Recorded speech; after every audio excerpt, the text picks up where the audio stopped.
Panel size is decided by, panel size is decided by, आपको पूछेगा panel जो होता है, पेनल मतलब डिस्ट्रिक्ट, उस पेनल का साइज जो होगा किस आधार पर तय होता है। ठीक है, तो ये आपको इस टाइप के ऑप्शन दे देंगे। तो किस आधार पर होता है? On the basis of incubation period. क्या आंसर है इसका? Incubation period. ये इंक्यूबेशन पीरियड क्या होता है?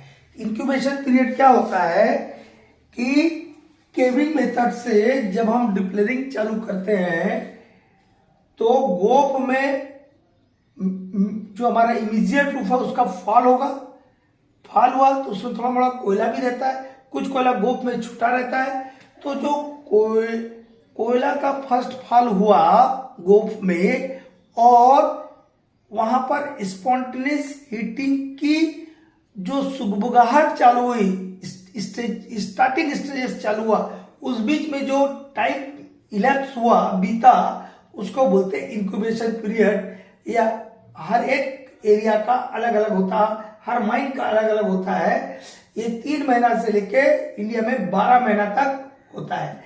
इंक्यूबेशन पीरियड के आधार पर हम पेनल साइज को निर्धारित करते हैं। पेनल साइज क्या हुआ? पेनल साइज मतलब एक पेनल में कितने पिलर रहने चाहिए। ठीक है, ताकि हम उनको इस इंक्यूबेशन पीरियड के अंदर एक्सटेंड कर सके, काट सके। ठीक है, इसी टाइप का कई बार आपको छोटा सा प्रॉब्लम आ जाएगा, इसमें कुछ नहीं है। ठीक है, क्या दिया? पिलर साइज दे दिया 30 metre by 30 metre. Incubation period यहां दिया 9 मंथ, वर्किंग डेज 26 डेज पर मंथ। हाइट ऑफ एक्सट्रैक्शन जो है 3 मीटर है। स्पेसिफिक ग्रेविटी ऑफ कोल 1.8, बहुत ज्यादा लग रहा है लेकिन दिया हुआ है। ये 1 पॉइंट हमारा एवरेज आता है सब जगह का 1.45। ठीक है, 1.8 दिया हुआ। रिकवरी 80%, मतलब जो टोटल कोयला उसमें से हम 80% निकाला, 20% छूट जा रहा भाई। प्रोडक्शन पर डे, एक दिन में हम 360 टन निकाल रहे हैं। तो आपको बताना है number of pillars in a panel, मतलब क्या निकालना है आपको? पेनल साइज निकालना। Number of pillars in a panel मतलब पिलर का साइज निकालना है, क्योंकि आपको यहाँ इंक्यूबेशन पीरियड ऑलरेडी 9 मंथ दिया हुआ है। ठीक है, तो आप pillar size, number of pillars कैसे निकालेंगे, पेनल साइज कैसे निकालेंगे? Number of pillars in a panel मतलब ये क्या बात हुई? पेनल साइज, इसको क्या बोलते हैं? Panel size. ठीक है, number of pillars in a panel, एक डिस्ट्रिक्ट में, एक पेनल में कितने पिलर्स रहेंगे, इसको निकालने के लिए एक फार्मूला है, time available, time available divided by time required to extract 1 pillar. Time available कितना है आपके पास?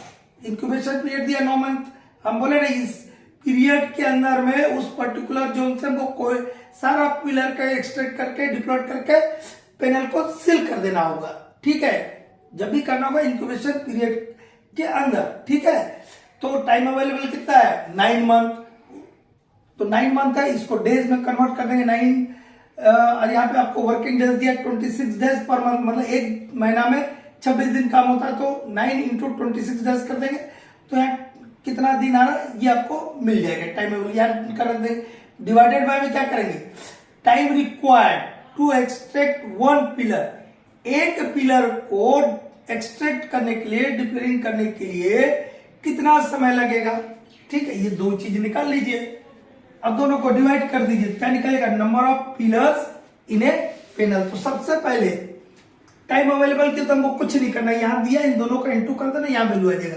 हमको जो कुछ करना है किसके लिए करना है? इसके लिए time required to extract 1 pillar, एक पिलर को काटने के लिए कितना समय लगेगा ये निकालेंगे। ये आपके पास तो ऑलरेडी यहाँ दिया हुआ है, और इसको कहां से निकालेंगे? इसी प्रॉब्लम से इसको निकाल लेंगे।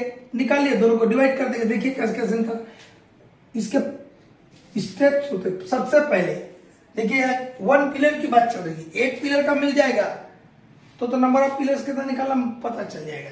ठीक है, एक पिलर में कोयला कितना, volume of coal in 1 pillar, यहां तक दिखेगा बाबू कि नीचे लेते और नीचे लेते लीजिए। स्टेप नंबर 1 में क्या करेंगे? Volume of coal, volume of coal in 1 pillar, एक पिलर में कितना कोयला, वॉल्यूम, वॉल्यूम निकाल रहे। वॉल्यूम कैसे निकालते?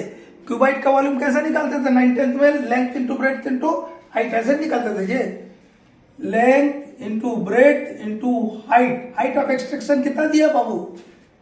3 मीटर का लिख दिया 3।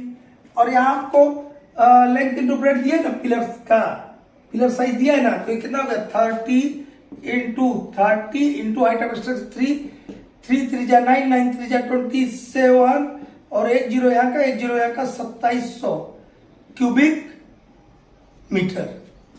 2700 क्यूबिक मीटर वॉल्यूम आया एक पिलर में, ठीक है। देखिए तो क्यूबिक मीटर में हम कोयला को काय में बोलते हैं? टन में।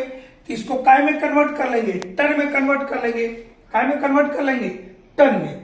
तो टन में कन्वर्ट करने के लिए हम क्या करेंगे, जो स्पेसिफिक ग्रेविटी दिया है उससे क्या करेंगे, पिछले प्रॉब्लम में भी बताए थे, क्या किया था बाबू? मल्टीप्लाई कर लेंगे। क्या करेंगे, ये 2700 इंटू 1.8 करेंगे तो आंसर काय में आ जाएगा? टन में। इसको इंटू किया है तो आया है 4860 टन। कितना आया है? 4860 टन।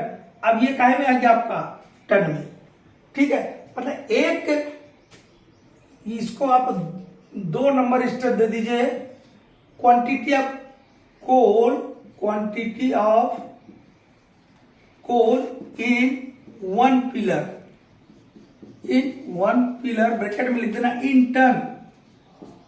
काय में दिखा रहा है? टन में। एक पिलर में कितना क्वांटिटी ऑफ कोल है? 4860 टन। ठीक है, यहां तक क्लियर हुआ? Getting my points? अब क्या निकालेंगे? रिकवरी भी दिया आपको, रिकवरी दिया ना 80%, मतलब इतना कोयला है, कोयला इतना है लेकिन इतना निकल रहा है, नहीं वो प्रॉब्लम बोल दिया कि 20% वही छूट जा रहा, 80% रिकवरी है।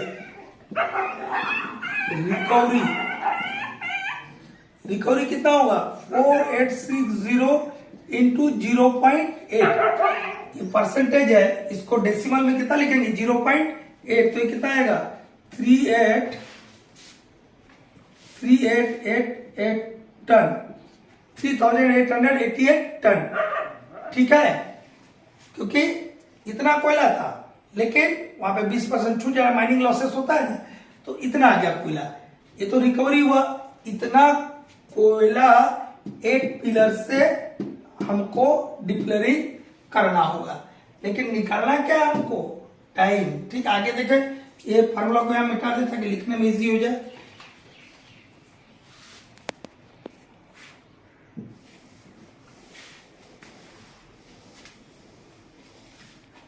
हमारा भी एक काम खत्म हुआ। क्या हुआ कि एक पिलर में कितना कोयला है और उसमें से रिकवरी हम इतना कर रहे हैं, ठीक है, ये मिल गया। अब इतना कोयला को, ये जो कोयला आप यहां देख रहे हैं, इसको निकालने में कितना दिन लगेगा? चौथा क्या है? टाइम या number of days required, time ही लिखो ना, टाइम और ब्रैकेट में लिख सकते हैं number of days required to extract 3888 ton coal. Time required to extract, दिख रहा है बाबू, 3888 टन कोल। इस कोल को निकालने में कितना टाइम लगेगा?